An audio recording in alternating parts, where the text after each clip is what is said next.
They said the creature didn't feel fear, only caused it. The wreckage still hummed with residual charge, a low electric whine threading through twisted metal and fractured panels as Lucas Hale stepped over a scorched support beam, his boots scraping against a thin layer of crystallized dust that crunched like brittle glass under pressure, the air smelling faintly of ozone and something colder, something sterile, like a storm that hadn't finished speaking yet. And above him, the fractured hull of the transport ship leaned at an impossible angle, its emergency lights flickering in uneven pulses that painted the canyon walls in brief flashes of red and white, each blink revealing more damage than the last, more silence than sound, more absence than life. And Lucas didn't rush. He never rushed anymore. Not since the mission that taught him what happened when you moved too fast and thought too little. So he kept his pace steady, controlled, one breath at a time, scanning the perimeter with the detached focus of someone who fixed things because fixing things didn't ask questions back. And his wrist display ticked quietly, temperature reading 32 degrees Fahrenheit and dropping, wind speeds climbing just enough to carry fine particles through the air that stung exposed skin, though he barely noticed. His jacket zipped high, collar brushing against the stubble along his jaw as he moved deeper into the wreckage, following a faint signal ping that shouldn't have been there. Not after a crash like this, not after a failure that clean, but it was there, steady, almost deliberate, and that bothered him more than the silence, more than the emptiness, because systems failed, but signals like this, consistent, measured, they meant something was still functioning, or someone was, and Lucas didn't like the word someone anymore. Not since he'd learned how quickly it could turn into no one. So he stepped through a half-collapsed corridor, ducking beneath a hanging conduit that sparked weakly, the light catching on something.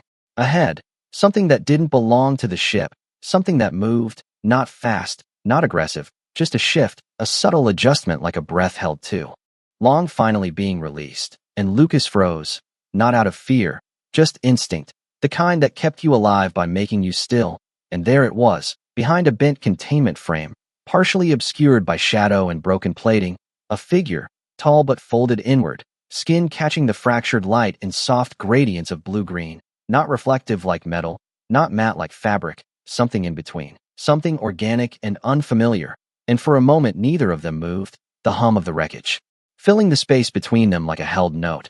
And Lucas noticed the details the reports never mentioned, the slight tremor in her shoulders, the way her hands, if they were hands, rested close to her center, not reaching, not striking, just guarding. And when the wind slipped through the broken hull, it carried a sharper chill, enough to make the loose wiring sway, casting shifting shadows across her face and her eyes. He saw them then, not glowing, not monstrous, just watching, wide and alert, and uncertain.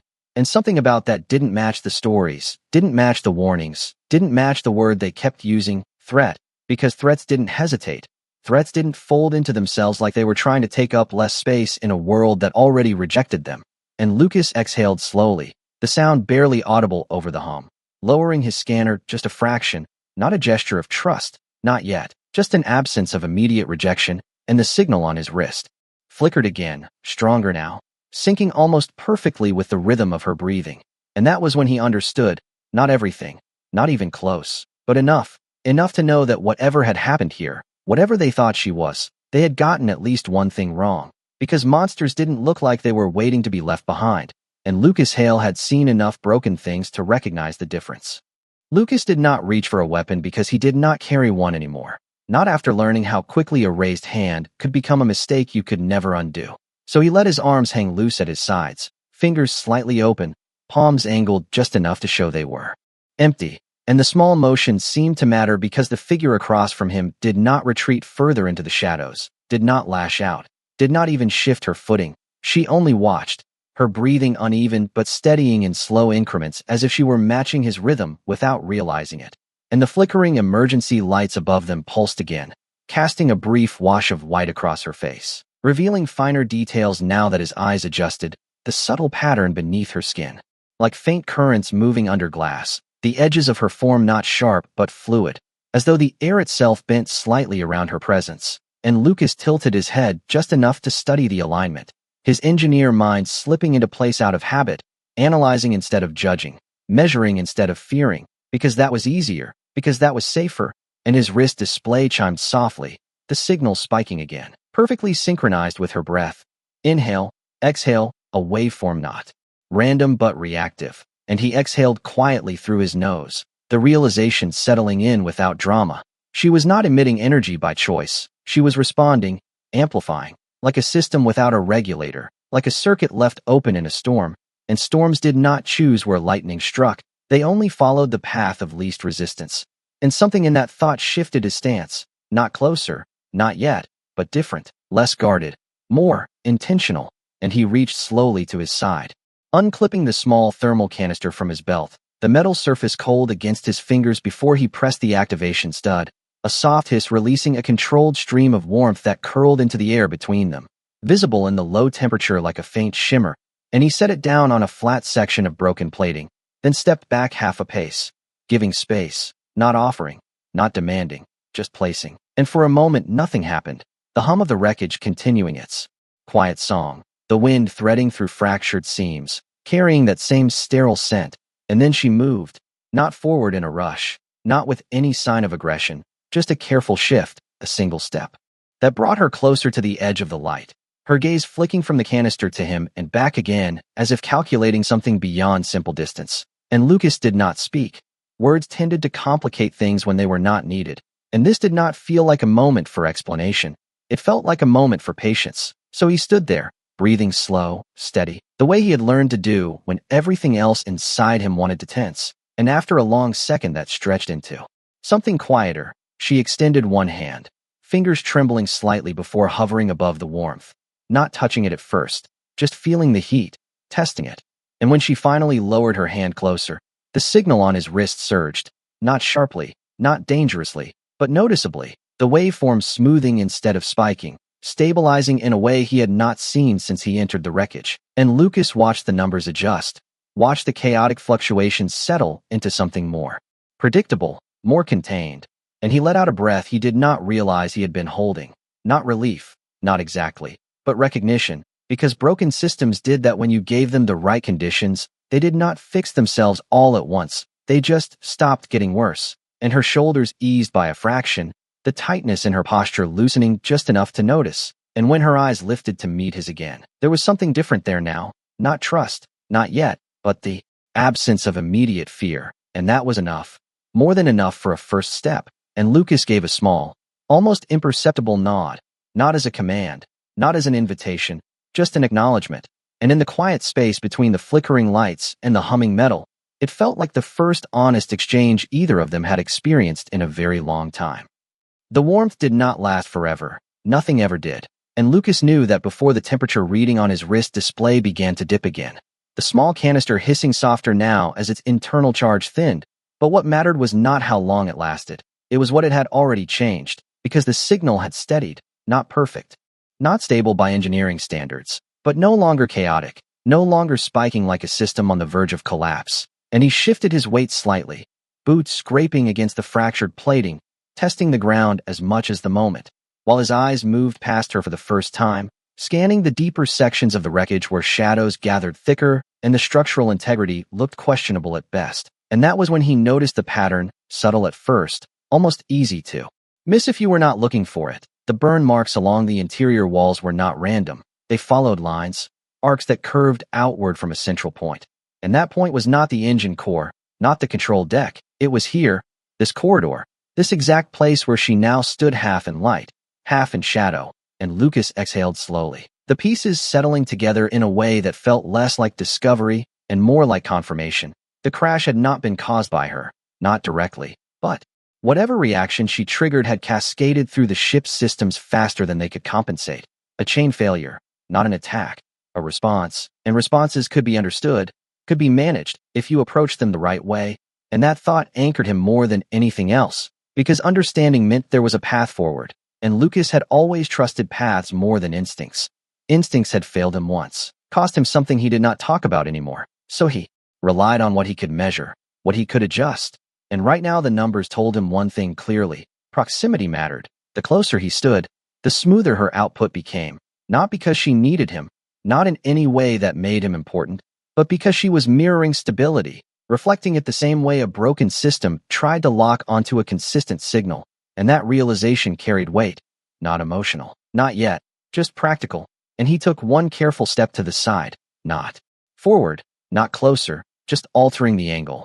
Watching the display as he did, and the waveform shifted, slight but noticeable, confirming the theory, and he nodded once to himself, a quiet acknowledgement of the data, before reaching back to his pack and pulling free his second device, smaller, a field stabilizer meant for temporary repairs, its casing scratched from years of use but still functional, and he crouched slowly, placing it near the thermal unit, fingers moving with practiced precision as he adjusted the output to its lowest setting, not enough to interfere, just enough to reinforce.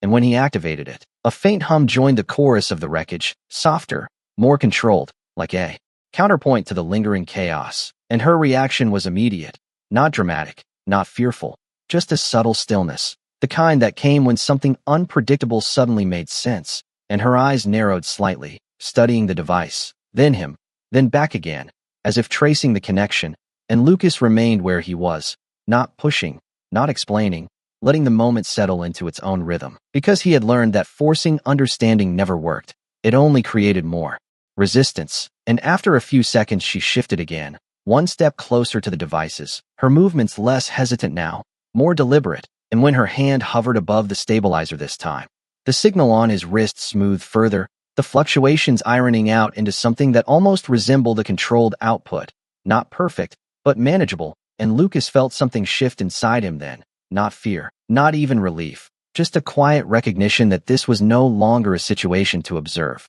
from a distance. This was something he could help with, something he could actually fix, and that thought settled heavier than he expected, because fixing meant staying, and staying was something he had not allowed himself to do in a very long time.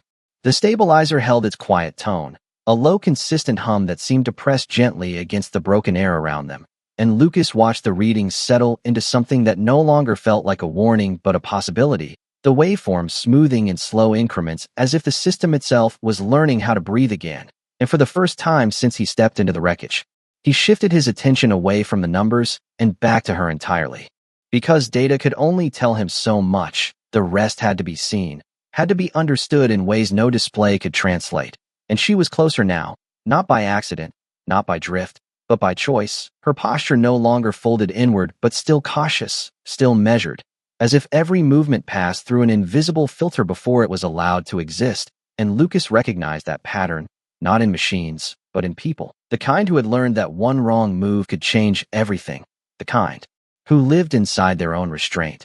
And he let out a slow breath, his shoulders easing just slightly as he lowered himself onto a piece of angled plating a few feet away, not closing the distance, not retreating either, just placing himself where he could remain without pressure, because presence did not always mean approach. Sometimes it just meant staying where you were and letting the other side decide what came next. And the wind threaded through the fractured hull again, colder now, slipping past the broken seams with a sharper edge that carried a faint metallic scent, and his wrist display ticked down another degree. 30 degrees Fahrenheit now, the environment reminding him that time was not unlimited, that whatever this was, whatever they were building in this quiet exchange, it would not survive long without more than temporary fixes, and he glanced briefly toward the deeper sections of the wreckage, mapping possible shelter in his mind, structural supports that still held, compartments that might retain heat, and then his gaze returned to her just as she made another small movement, a shift of weight that brought her fully into the fractured light, and for a second the flickering overhead panels aligned just right, casting a steady glow across her form, revealing more than before, the fine patterns beneath her skin flowing in slow, deliberate currents, not chaotic now, not erratic, but responding, adjusting, like a system finally finding a baseline. And Lucas felt something settle with that realization, something quiet but firm, because this was no longer just about observation, it was about responsibility, not assigned, not expected, but chosen, and that word carried more weight than he liked to admit, because choice was the one thing he had walked away from once, the one moment he had not stayed, and the memory brushed the edge of his thoughts, not loud, not overwhelming, just present enough to remind him what leaving looked like from the other side. And he pushed it aside with practiced control, focusing instead on what was in front of him, on what could still be done. And he reached slowly toward his pack again, this time pulling free a compact light panel, its surface dull until he activated it, a soft white glow spreading outward in a controlled arc that filled the space without the harsh flicker of the damaged ship systems, steady, predictable, and he set it down near the stabilizer, creating a small pocket of consistent light and warmth, a controlled environment within the chaos. And when he leaned back slightly, giving her room to react, she did not hesitate as long this time, her gaze moving over the new addition, then back to him. And there was something different in her eyes now, something that had not been there before, not just the absence of fear, but the presence of awareness, as if she understood that this was not random, that this was being done for a reason.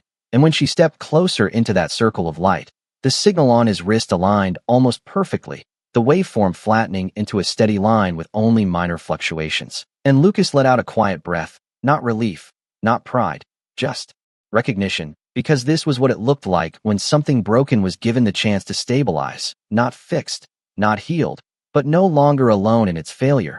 And in the steady glow of that small, improvised space, surrounded by the distant hum of a ship that had already given up, Lucas Hale made a decision he did not say out loud, a decision that did not need words, because this time, he was not going to walk away. The light held steady, and that alone changed the way the space felt.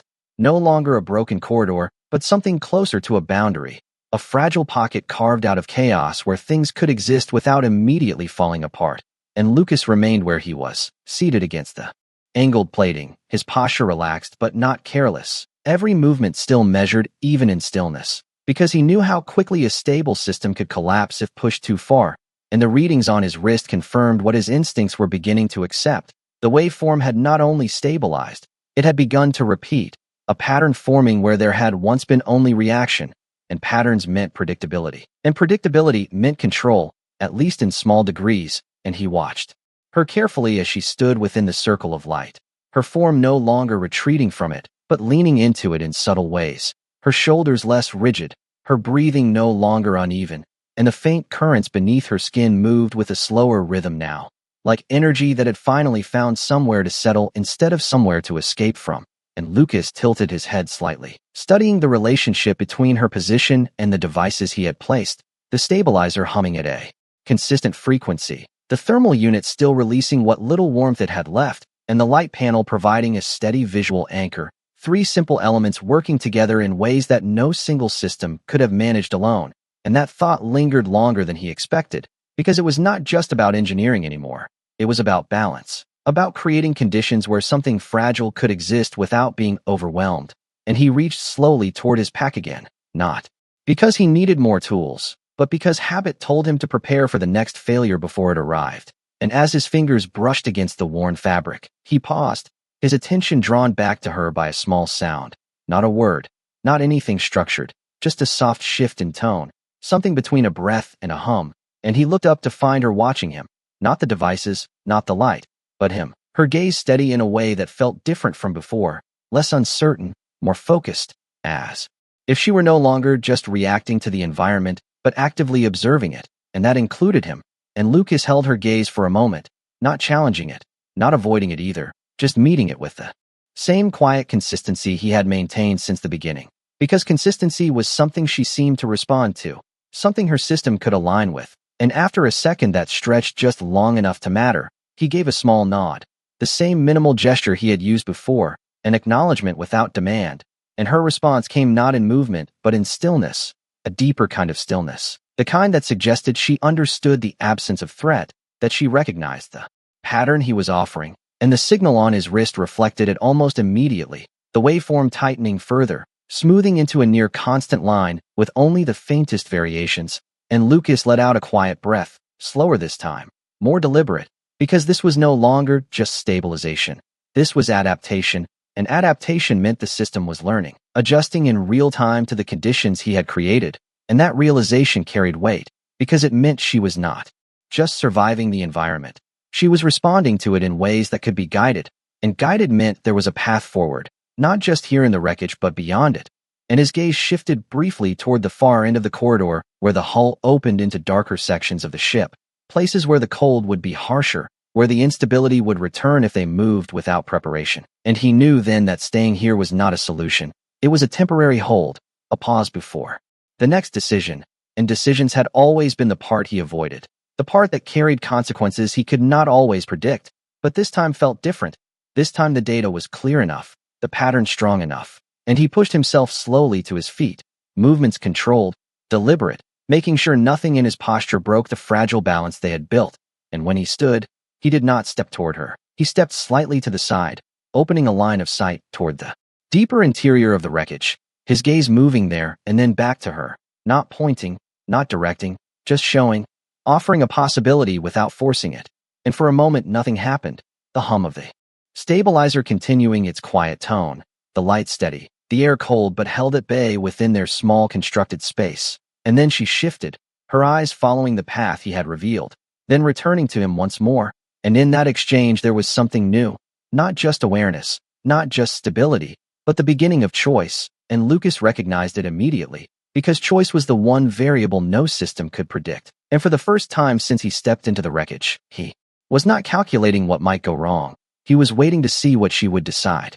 She did not move immediately, and that pause mattered more than any reaction Lucas could have predicted, because hesitation meant consideration, and consideration meant she was no longer acting on pure instinct. And the stabilizer's hum remained steady as the air between them held that fragile tension, not the kind that threatened to break, but the kind that waited, stretched thin across a moment where something irreversible could happen.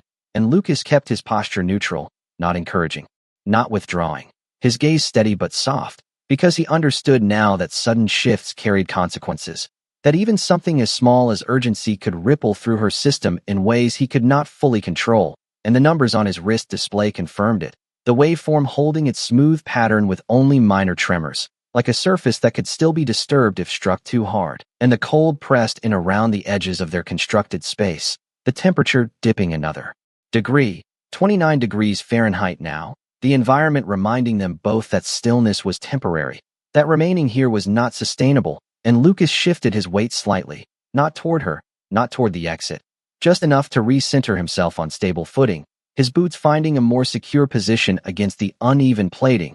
And then she moved, not with uncertainty this time, but with a slow, deliberate step that carried her just beyond the boundary of the light, her form brushing the edge where controlled warmth met the colder air. And Lucas watched the display closely as she crossed that threshold, the waveform reacting immediately, a slight spike, not dangerous, not chaotic, just a clear signal that the environment change mattered. And she stopped there, right at the edge, as if testing it, feeling the difference between stability and exposure. And her hand lifted slightly, not toward him, not toward the devices, but into the open air beyond the circle, fingers extending into the colder space. And for a second the signal trembled again, a sharper fluctuation this time, and Lucas felt his muscles tighten instinctively before he forced them to relax, because reacting to the fluctuation would only amplify it. And instead he remained still, breathing slow, giving her the same consistency he had offered from the start. And after a moment the spike eased, not because the environment had changed, but because she had, her system adjusting, compensating in real time, finding a way to hold itself together even without the full support of the stabilizer and light. And Lucas let out a quiet breath, recognizing what that meant. She was learning to regulate, not perfectly, not independently, but enough to begin moving beyond the narrow space he had created. And that changed everything, because it meant they were not confined here. It meant there was a path forward that did not rely entirely on controlled conditions. And his gaze shifted once more toward the deeper interior of the wreckage, calculating distances, estimating structural integrity, identifying potential shelter zones that might offer more protection than this exposed corridor. And when he looked back at her, she was already watching him, her eyes following the same line of sight, as if she understood the direction even without the explanation. And Lucas gave another small nod, slower this time, more certain, and then he took a single step forward, not closing the gap between them, but moving parallel to her position, aligning himself with the path ahead rather than the space behind. And he stopped again, giving her the choice to follow or remain. And the stabilizer continued its low hum behind them, the light steady but now slightly dimmer as its power reserve began to fade, a quiet reminder that what they had built here was temporary by design. And she looked back once, just briefly, at the circle of light and warmth that had held her, then forward again, toward the darker corridor. And after a second that felt longer than it was, she stepped away from the boundary and into the cold, the signal on Lucas's wrist responding with a brief fluctuation before settling once more, not as smooth as before, but stable enough. And Lucas did not look back as he took another step along the path, because this time, he was not leading, he was walking, and for the first time, he was not alone in that direction. The corridor narrowed as they moved forward, the fractured walls pulling inward like the ship itself had tried to fold around whatever had happened here, and the light behind them faded with each step until it became just another dim flicker lost in the distance, replaced by deeper shadows and the low mechanical groan of stressed metal adjusting to a structure that no longer remembered how to hold itself together. And Lucas kept his pace slow and even, not because he needed to conserve energy, but because consistency had become the only language that seemed to carry between them, and the signal on his wrist reflected that fragile understanding. The waveform no longer smooth but steady enough to follow, rising and falling in small controlled arcs instead of sharp, unpredictable spikes, and he adjusted his breathing to match it without thinking, a quiet synchronization that felt less like control and more like alignment. And the temperature dropped again, 27 degrees Fahrenheit. Now, the cold no longer just present but insistent, pressing through fabric and skin in a way that reminded him how temporary warmth always was. And he scanned ahead, his eyes picking up faint structural lines in the darkness, beams that still held, sections where the hull curved inward to create pockets that might trap heat. And then he saw it. A recessed chamber partially sealed by collapsed plating, not intact, but more sheltered than the open corridor, and he angled his path slightly toward it, not abrupt, just enough to suggest direction without forcing it. And when he glanced back, she was still there, not directly behind him, but close enough that the distance felt intentional rather than hesitant, her movements quieter now, more controlled, each step placed with care, as if she were learning the space through more than just sight. And when she crossed into a slightly more exposed section where the wind slipped through a breach in the hull, the signal on his wrist reacted again, a sharper fluctuation that caught his attention immediately, and he stopped, without turning, letting the motion speak for itself, because sudden corrections could disrupt more than they fixed.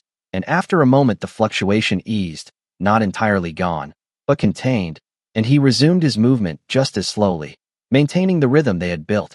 And as they approached the recessed chamber, the air shifted, less wind, less movement, the cold still present but no longer cutting, and Lucas stepped inside first, testing the ground with a careful shift of weight, listening for the subtle sounds of instability, the creak of stressed supports, the faint rattle of loose components.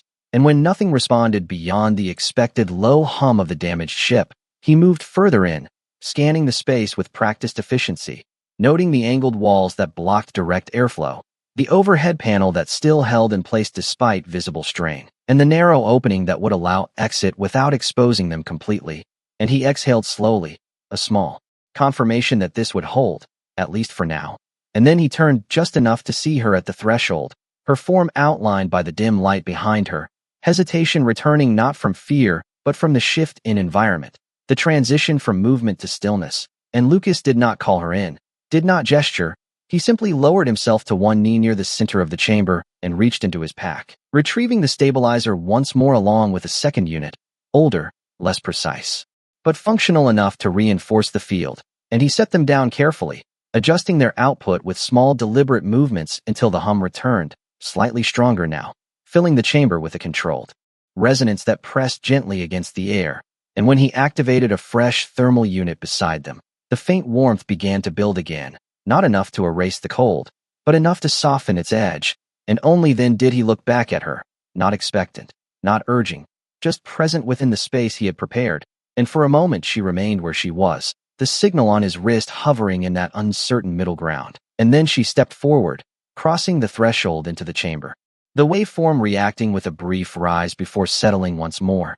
And as she moved deeper inside, closer to the stabilizers, the fluctuations eased again, smoothing into something that felt familiar now, something that carried the quiet promise of balance. And Lucas watched the numbers stabilize before letting his gaze lift to meet hers.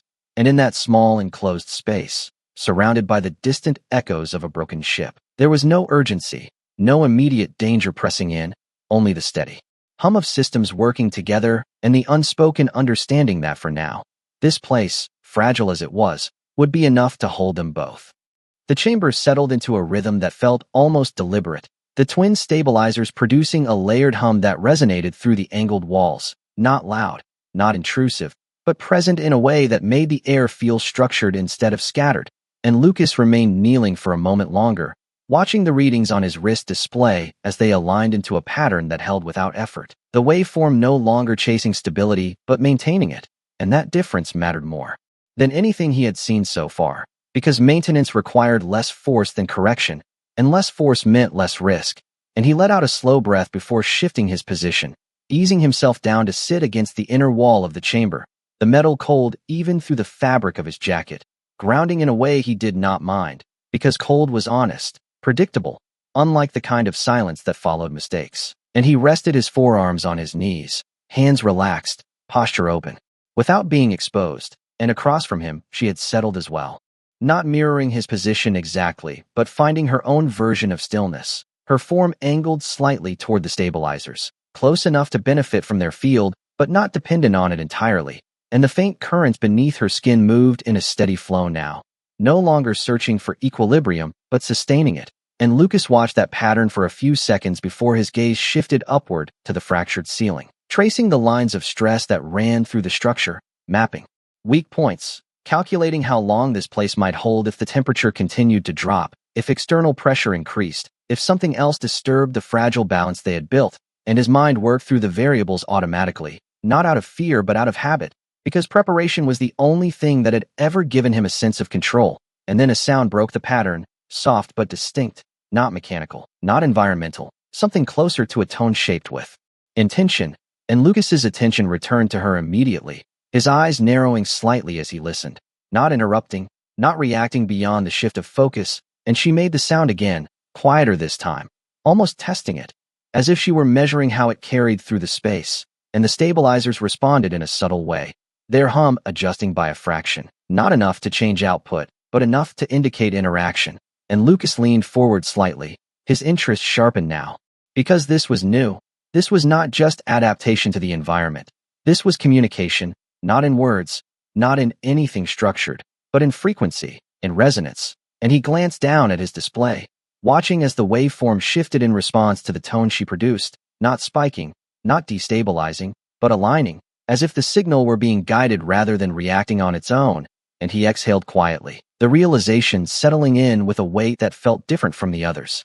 Because this was not something he could fix in the traditional sense. This was something he had to understand, and understanding required listening, not controlling, and he adjusted one of the stabilizers slightly, lowering its output by a small increment, just enough to create space in the field, to allow her signal to carry more clearly. And when he did, the hum softened, the chamber growing quieter in a way that made her tone more distinct, more present.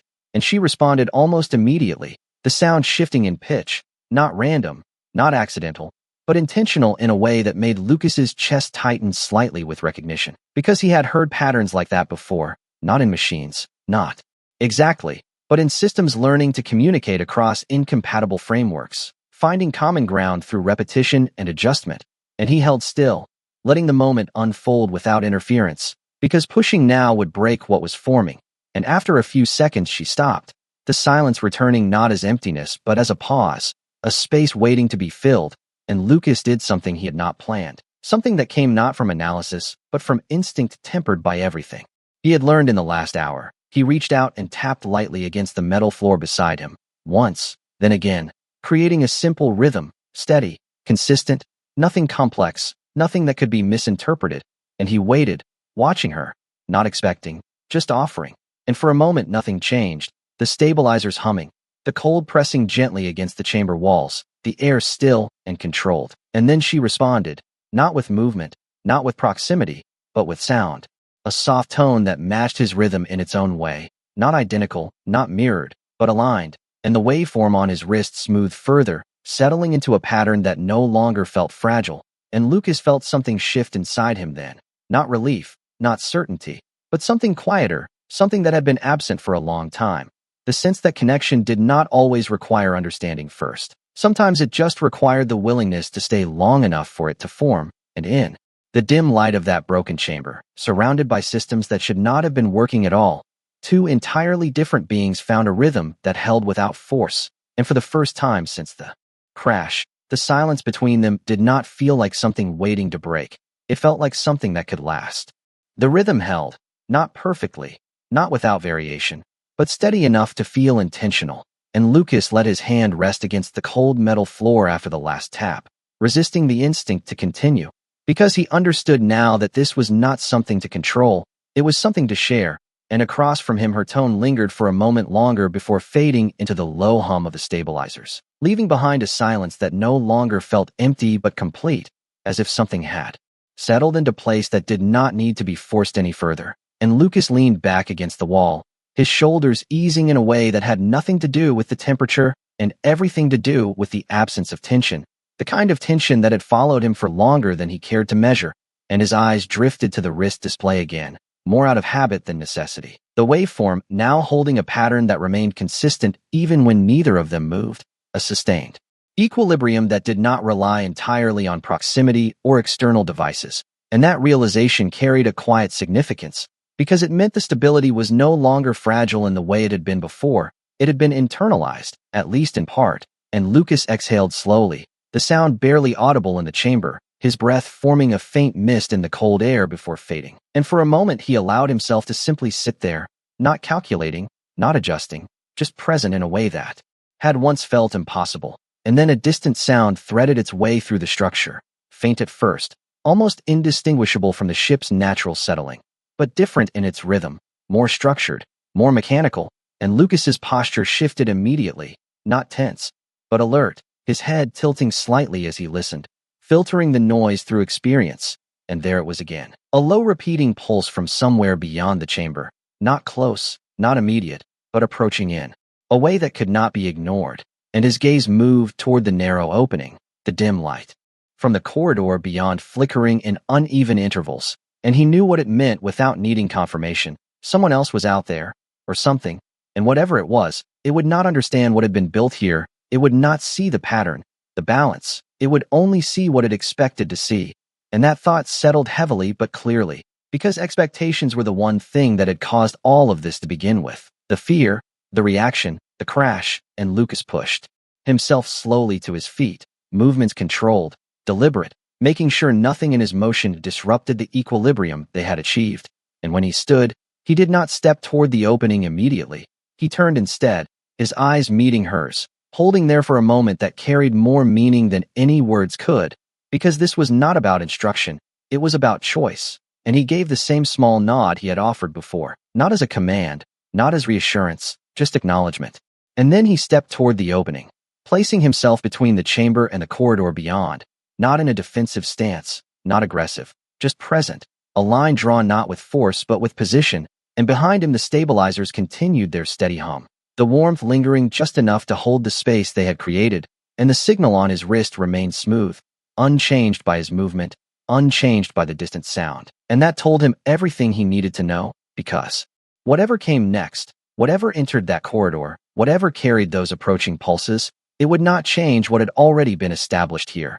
And Lucas stood there, facing the unknown with the same quiet consistency he had offered from the beginning, not because he was unafraid, but because fear was no longer the variable that mattered. And behind him, within the small chamber carved out of a broken ship, she did not retreat, she did not hide, she remained where she was, her presence steady, her signal aligned. And in that moment the difference between what they had been told and what was true became undeniable, because the thing everyone feared was not the one standing in the dark, waiting for something to attack. It was the one who had learned to stay when everything else said to leave. And Lucas did not raise his voice, did not prepare for conflict. He simply stood there, and for the first time in a long time, that was enough.